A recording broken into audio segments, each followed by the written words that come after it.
EDO 2020. Obaseki don show off im achievements on top agricultural sector as a flag of harvesting for 400 hectares Ogbonge farm. Edo State Governor and People's Democratic Party (PDP) candidate for September 19 governorship election, Godwin Obaseki, don flag off harvesting for Ogbonge farm settlement wey dey Irua for Esan Central Local Government area.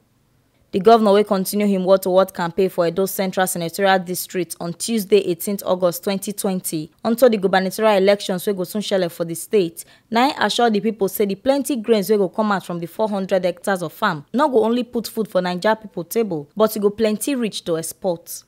Obaseki say him fit achieve this kind thing because him get am for mind to encourage young Naija people to dey put body for mechanized farming and agripreneur. He talk say farmers dey different parts of the state. Dem dey Ogbonge, Ugboha, Sobe, Warake, and Agbede, and dem need to start farm together after dem don harvest finish. Obaseki talk say dem dey talk am say him never do anything for the state, but make the people use their eyes see wetin him don do for them. One of the operators wey dey operate the harvesting machine, wey im name be Mr. Danjuma, come talk say government investment for agriculture no be small, as dem dey provide machines for plowing and high-quality seedlings and fertilizers.